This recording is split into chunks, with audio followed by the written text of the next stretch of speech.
Assalamu alaikum. I'm Samzadi Krafarat from Department of Zoology, 8th semester, University of Chakwal, Pakistan. Topic that I will discuss here is Katla fish. ये content है जो कि हम further आगे discuss करेंगे. इसमें introduction, उसकी taxonomy, distribution, historical background, importance, morphology, unique facts, behaviour, recent research. ये कुछ कंटेंट है जो कि हम फर्दर अपने इस लेक्चर में डिस्कस करेंगे. सबसे पहले हम इसके इंट्रोडक्शन को देख लेते हैं.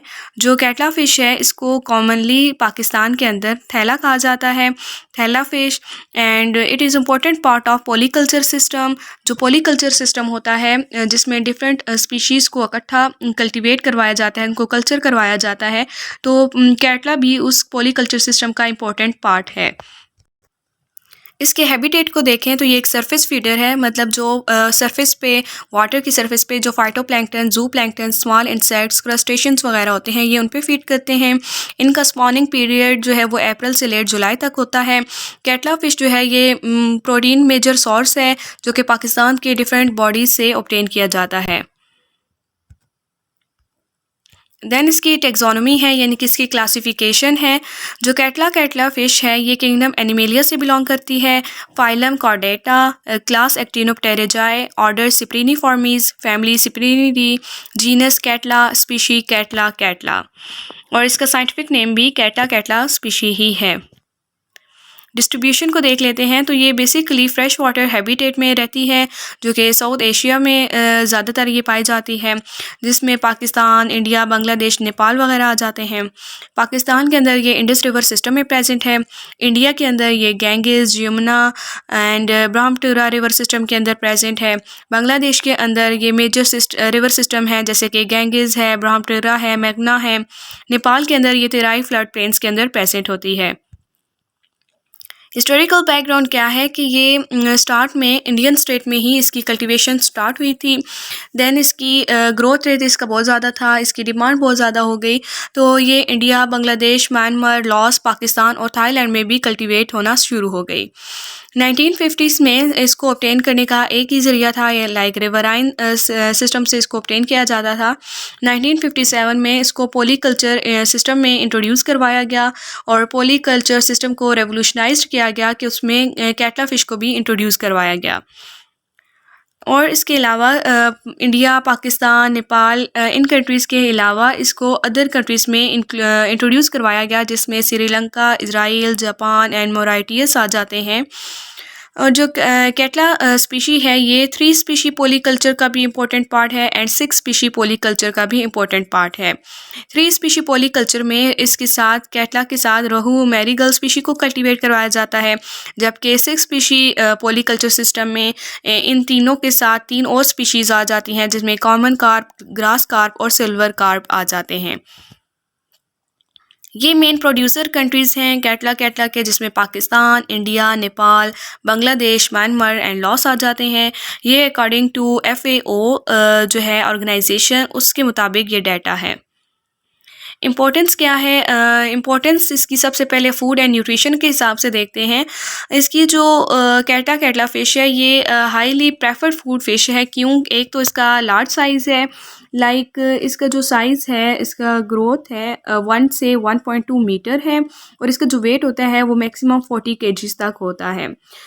इसका फ्लेवर जो है वो भी हाईली ये डिलीशियस है, और ये कहा जाता है कि ये जो न्यूट्रिशनल वैल्यू भी इसकी बहुत ज़्यादा है. इसके अंदर डिफरेंट प्रोटीन भी बहुत ज़्यादा होती है, एसेंशियल फैटी एसिड्स, मिनरल्स, ये भी इसके अंदर बहुत ज़्यादा प्रेजेंट है. और जो साउथ एशियन कुजीन है उसके अंदर भी ये बहुत यूज़ किया जाता है, लाइक उसमें भी ये बहुत न्यूट्रिशियस है and it's flavour is very delicious.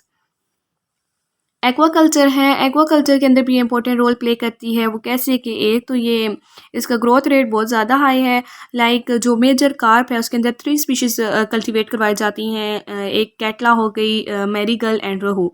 तो इन तीनों में से सबसे ज़्यादा जो ग्रोथ रेट है वो इस कैटला स्पीशी का ही है.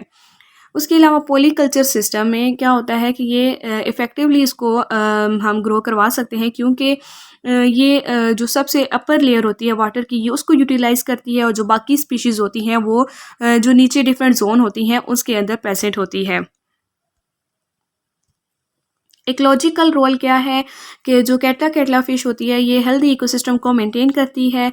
वो कैसे? क्योंकि इसकी जो डाइट है वो ये बेसिकली है ही हर्बीवोरस, तो ये एल्गी और प्लैंक्टन्स पे फीड करती है। तो ये एक्सेसिव जो एल्गी की ग्रोथ है या फाइटोप्लैंक्टन्स की on the surface of water जो ग्रोथ होती है उसको ये प्रिवेंट करती है, वाटर की क्वालिटी को इम्प्रूव करती है for the other animals. Morphology क्या है? मॉर्फोलॉजी ये है कि इसके अंदर बार्बल्स, इसकी बॉडी शॉर्ट होती है और लेटरली कंप्रेस्ड होती है। हेड इसका लार्ज होता है और प्रोमिनेंट होता है। स्केल्स इसके अंदर साइक्लॉइड स्केल्स हैं। हेड के ऊपर कोई स्केल्स नहीं होते और जो स्नाउट है वो भी ब्लंटली राउंडेड होता है। आइज़ इसकी लार्ज होती हैं, विजिबल प्रोड्यूडिंग आइज़ होती हैं। माउथ जो है वो वाइड होता है, up turn with prominent protruding lower jaw. And upper lip जो है वो एब्सेंट है, लोअर लिप वेरी थिक।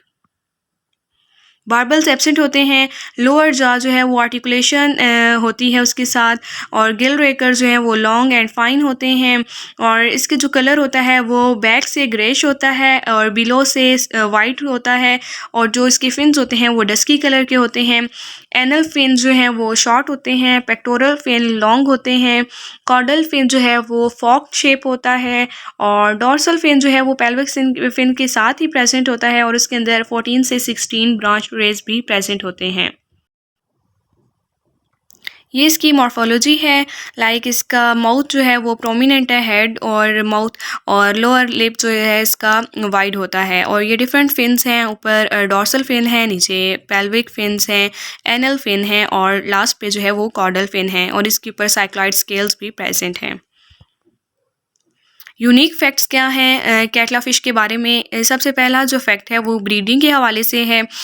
वो क्या है कि ये यूरीथर्मल स्पीशी है। इसके लिए स्पेशल जो है टेम्परेचर रिक्वायरमेंट है इसकी ग्रो करवाने के लिए, इसकी ग्रोथ के लिए जो टेम्परेचर रिक्वायरमेंट है वो 25 से 32 डिग्री सी होना चाहिए। ये इसके लिए बेस्ट है। लेकिन इसके लिए जो मिनिमम टेम्परेचर की रिक्वायरमेंट है वो 14 है। 14 से कम होगा तो ये वहाँ पे ग्रो नहीं कर सकती। 14 इसका लिए मिनिमम रिक्वायरमेंट है। लेकिन बेस्ट जो ये ग्रो करवाता है वो 25 से 32 डिग्री पर ये इसकी बेस्ट ग्रोथ होती है।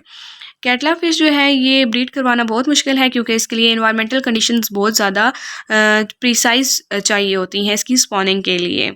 नॉर्मल अगर कंडीशन अवेलेबल हो तो इसका जो वेट होता है वो 1 से 1.2 केजी होता है फर्स्ट ईयर में एज़ कम्पेयर टू रहू एंड मैरीगल। और इसमें जब ये 2 इयर्स के होते हैं तो इसके अंदर सेक्सुअल मैच्योरिटी आ जाती है। देन है एयर गल्पिंग बिहेवियर। दूसरी फिशेस की बनिस्बत क्या कहती है, कैटला फ़िश जो होती है ये एटमॉस्फेयर से एयर को गल्प कर लेती है अपने सुप्राब्रांकियल ऑर्गन्स के ज़रिए। और जब गर्मियों के मौसम में जब पानी के अंदर ऑक्सीजन की कमी होती है तो ये उस इन्वायरमेंट में भी सर्वाइव कर जाती है। Then behaviour of catla fish है, एक माइग्रेटिव बिहेवियर है और एक इसका पेरेंटल बिहेवियर है।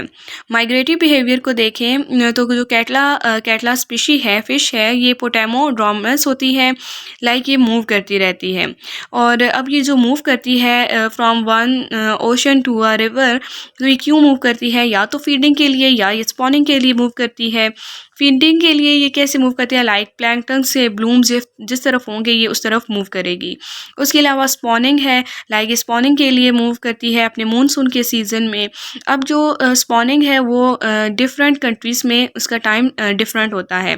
लाइक बांग्लादेश के अंदर ये टाइम मई एंड अगस्त तक होता है और इंडिया और पाकिस्तान में ये जून से सितंबर तक ये टाइम होता है। नेक्स्ट इसका पेरेंटल बिहेवियर है। कैटला फ़िश के अंदर कोई एज सच पेरेंटल केयर नहीं होता। क्यों? एक तो इसकी स्पॉनिंग स्ट्रेटजी होती है। स्पॉनिंग स्ट्रेटजी कैसे? ये ब्रॉडकास्ट स्पॉनिंग करते हैं जिसके अंदर ये अपने एग्स एंड स्पर्म्स को वाटर के अंदर फ्रीली डिस्पर्स कर देते हैं और उसके बाद जो फर्टिलाइजेशन होनी है या जो डेवलपमेंट होनी है एग्स की वो बाय चांस होती है, वो इनका इसमें कोई रोल नहीं होता। उसके बाद इनके अंदर कोई नो नेस्टिंग एंड गार्डनिंग है। लाइक कोई भी दूसरी फिशेस की तरह ये कोई नेस्ट बिल्ड नहीं करते या कोई अपने एग्स को प्रोटेक्ट नहीं करते, उनको गार्ड नहीं करते। तो इस तरीके से ये क्या करते हैं, ये अपने एग्स को प्लैंक्टन्स के ऊपर रिलीज़ कर देते हैं एंड देन फिर वो एग्स जो हैं वो अपने ही मतलब बाय चांस वो ग्रो करते हैं एंड डेवलपमेंट उनकी होती है। अब हम इसकी रिसर्च के हवाले से देखते हैं कि कैटला फ़िश पे रिसेंट कोई रिसर्च हुई है तो वो क्या हुई है। 2024 के अंदर एक स्टडी की गई और देखा गया कि अमाइनो एसिड प्रोफाइल क्या है। दो स्पीशीज़ को इसमें स्टडी किया गया था, एक हिल्सा स्पीशी है फ़िश की और एक कैटला स्पीशी है। इन दोनों को स्टडी किया गया था और ये देखा गया था कि अमाइनो एसिड प्रोफाइल्स इनकी कैसी हैं, कि क्या ये न्यूट्रिशियस हैं या नहीं है, क्या एडल्ट या जो चिल्ड्रन है वो इसको यूटिलाइज़ कर सकते हैं एज अ फूड सोर्स या नहीं कर सकते। जो ये देखा गया था रिज़ल्ट में कि जो हिल्सा है उसके अंदर थ्रियोनीन, वेलिन, आइसोल्यूसिन, हिस्टिडीन और लाइसिन, ये वाले जो अमाइनो एसिड्स हैं ये ज़्यादा अमाउंट में प्रेजेंट थे, जबकि कैटला फ़िश के अंदर मेथ्योनिन, ल्यूसिन एंड फिनाइल एनानिन जो थे ये ज़्यादा अमाउंट में प्रेजेंट थे। तो इससे ये रिज़ल्ट कंक्लूड किया गया कि ये जो फ़िश है ये हाईली न्यूट्रिशियस फ़िश है और इसको अडल्ट भी यूटिलाइज़ कर सकते हैं और इसको चिल्ड्रन भी as a protein source use कर सकते हैं। 2022 के अंदर ये स्टडी की गई कि जो डिफरेंट मेटल्स हैं एंड डिफरेंट एसेंशियल एलिमेंट्स हैं या डिफरेंट टॉक्सिक मेटल्स हैं उनकी अमाउंट क्या है, उनकी कंसंट्रेशन क्या है कैटला फ़िश के अंदर। जो मंगला लेक है वहाँ से कैटला फ़िश को लिया गया, डिफरेंट सैंपल्स लिए गए और उसके अंदर डिफरेंट इन मेटल्स का लेवल देखा गया, जिसमें लेड था, आर्सेनिक था, cobalt, manganese, cadmium, chromium, zinc, इन सब के लेवल देखे गए और ये देखा गया, रिजल्ट ये था कि जो इंटरनेशनल परमिसिबल लिमिट है उससे ज़्यादा अमाउंट थी इसके लिए। तो कंक्लूड ये किया गया कि इस फ़िश को मतलब ह्यूमन कंजप्शन के लिए ये सेफ फ़िश है। नेक्स्ट 2021 के अंदर से एक स्टडी की गई इसके मॉर्फोमेट्रिक कैरेक्टर्स को स्टडी करने के लिए, लाइक इसकी लेंथ जो है वो इन्वायरमेंट के हिसाब से लाइक ठीक है या नहीं, इन्वायरमेंट इसके ग्रोथ के लिए सूटेबल है या नहीं। तो यही देखा गया कि इस फ़िश की ग्रोथ जो थी वो नॉर्मल थी और जो एक्वेटिक इन्वायरमेंट था वो इस फ़िश के लिए लाइक सूटेबल था। 2021 के अंदर एक स्टडी की गई और इसकी haematological and histo pathological changes देखी गई इस फ़िश के लिए, क्योंकि इसको different concentration of copper and cadmium से इसको एक्सपोज किया गया और ये देखा गया कि जब एक्सपोजर हुआ लॉन्ग पीरियड के लिए इनका कॉपर और कैडमियम के साथ, तो इसके अंदर डिफरेंट एडवर्स किस्म के लाइक बहुत dangerous haematological and histopathological changes आए थे इस कैटला फ़िश के अंदर। मींस के ये जो मेटल्स थे, ये जो कॉपर और कैडमियम थे, वो इसके लिए बहुत ज़्यादा डेंजरस थे। यही था आज तक हमारा जो भी लेक्चर था and that's all about this topic of catla fish. Hope you will like it and thank you so much.